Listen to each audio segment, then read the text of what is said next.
പല ഉദ്യോഗസ്ഥരുടെയും ഫോൺ സംഭാഷണം ചോർത്തിയിട്ടുണ്ട്. രാജ്യവിരുദ്ധവും സാമൂഹിക വിരുദ്ധവുമായ കാര്യങ്ങൾ പാർട്ടിയെ അറിയിക്കാൻ വേണ്ടിയാണ് ഇത് ചെയ്തതെന്നും മാപ്പ് ചോദിക്കുന്നത് ഒരിക്കലും ചെയ്യാൻ പാടില്ലാത്ത പ്രവൃത്തിയാണ് ചെയ്തത്. പല പോലീസ് ഓഫീസർമാരുടെയും ഫോൺ കോൾ ഞാൻ ചോർത്തി. അത് ചിലത് ഞാൻ ടെലികാസ്റ്റ് ചെയ്തു. ഇനിയും ഒരുപാട് കോളുകൾ ടെലികാസ്റ്റ് ചെയ്യാനുണ്ട്. ഇങ്ങനെ ചെയ്യേണ്ടി വന്നതിൻ്റെ ഗതികേട് കേരളത്തിലെ ജനങ്ങൾക്ക് മനസ്സിലാവും. ഈ ഒരു പൊതുസമൂഹത്തിൻ്റെ നന്മയ്ക്ക് വേണ്ടി ചെയ്യേണ്ടി വന്നതാണ്.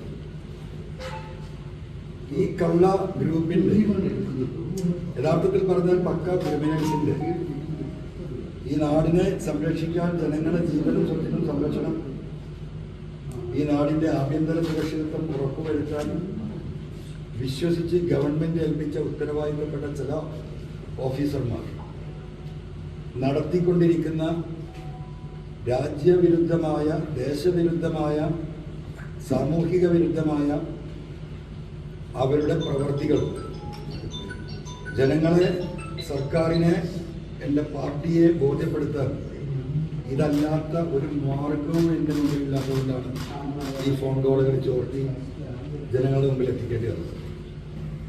ഇത് പൊളിറ്റിക്കൽ സെക്രട്ടറി ഹാൻഡിൽ ചെയ്യേണ്ട വിഷയമാണ്. ബഹുമാനപ്പെട്ട മുഖ്യമന്ത്രി ഈ വിഷയത്തിൽ കൃത്യമായ സർക്കാരിന്റെ നയം വ്യക്തമാക്കുകയും അവിടെ അലങ്കോലപ്പെടുത്തുന്നവരാണ് എന്ന് വ്യക്തമാക്കുകയും 7600 ചില്ലാനം ആളുകൾ പരാതി നൽകാൻ വന്നിട്ട് ഒരു പ്രശ്നവും ഉണ്ടായില്ല. 1-2 യൂട്യൂബർമാർക്ക് മാത്രം പ്രശ്നമുണ്ടായി.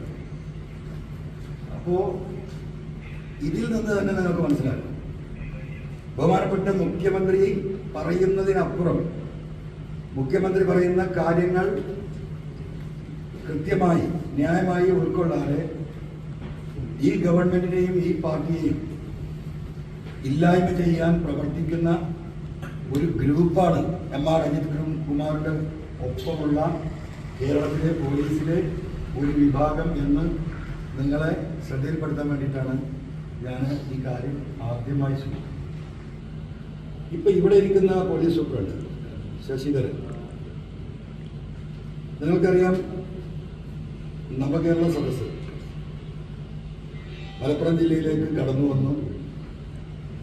നവംബർ 29-ാം തീയതി ബഹുമാനപ്പെട്ട മുഖ്യമന്ത്രി അരീക്കോടായിരുന്നു. രാവിലെ 11 മണി. ഉച്ചയ്ക്ക് ശേഷം നിലമ്പൂരിലായിരുന്നു. അരീക്കോട് ഉണ്ടായ ഒരു സംഭവം അന്ന് നിങ്ങളൊക്കെ റിപ്പോർട്ട് ചെയ്തതാണ്.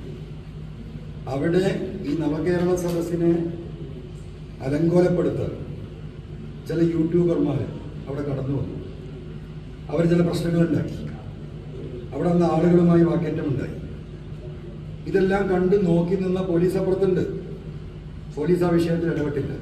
മുഖ്യമന്ത്രി പൊളിറ്റിക്കൽ സെക്രട്ടറിയെയും ADGPയെയും വിശ്വസിച്ചേൽപ്പിച്ച ചുമതലകൾ അവർ കൃത്യമായി ചെയ്തില്ല എന്നും അരീക്കോട് നവകേരള സദസ്സിൽ യൂട്യൂബർമാർ പ്രശ്നമുണ്ടാക്കിയതും മുഖ്യമന്ത്രി അരീക്കോട് പ്രശ്നമുണ്ടായിട്ടില്ല എന്ന് പറഞ്ഞിട്ടും DYFIക്കാർക്കെതിരെ ഗുരുതര കേസെടുത്തത് പൊളിറ്റിക്കൽ സെക്രട്ടറിമാർ നോക്കേണ്ടതായിരുന്നു എന്നും PV അൻവർ MLA മാധ്യമങ്ങളോട് തുറന്നടിച്ചു.